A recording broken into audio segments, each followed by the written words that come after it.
అలసిన వానికి ఊరడించు మాటలు.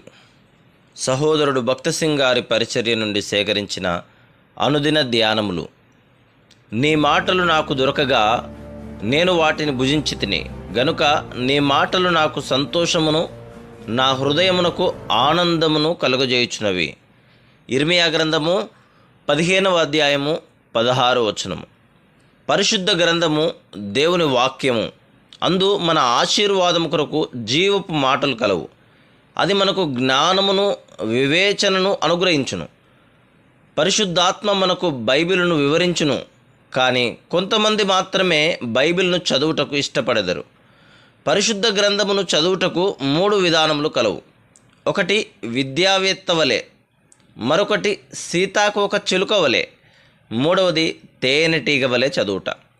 విద్యావేత్త బైబిల్ను చదువునప్పుడు విశ్రాంతి తీసుకొని కుర్చీలో కూర్చొని తలగడ వెనుక పెట్టుకొని కాఫీ తాగుచు బైబిల్ను చదువును.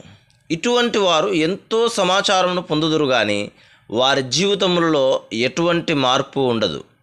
వారు ఈ విధంగా తలంచుదురు: నన్ను గనక హెబ్రోనులో వర్తమానం ఇవ్వమని అడిగిన ఎడల ఎంతో మంచి వర్తమానం ఇవ్వగలను.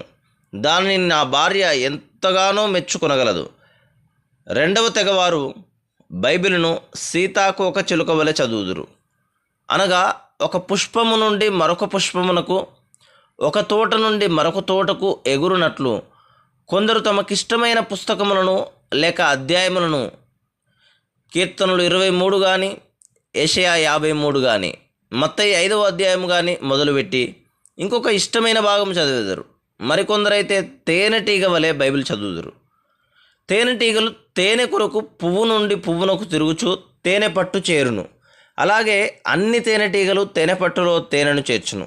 అప్పుడు రాణి ఈగ ఆజ్ఞానుసారం అన్ని తేనెటీగలు కలిసి భుజించి ఆనందించును. దేవుని వాక్యమునందు వారు నిజముగా ఆనందించినట్లు వివేచనతోనూ విశ్వాసముతోనూ కలిసి పనిచేయుదురు. ఏ విధముగా తేనెటీగ పుష్పము నుండి పుష్పమునకు వెళ్ళి తేనెను సమకూర్చునో మనము కూడా బైబిలును జాగ్రత్తగా ప్రార్థనాపూర్వకముగా చదవవలను. సహవిశ్వాసులతో సహవాసముందు కలిసి వచ్చుట ద్వారా మనము కూడా దేవుని వాక్యమును భుజించున్నట్లు ఆనందించదము. క్రైస్తవ సహవాసమును నీవు ఇంకనూ రుచించని ఎడల దేవుని వాక్యమునందు కూడా రుచి కలిగి ఉండలేవు. ఈ రెండును కలిసి వెళ్ళును.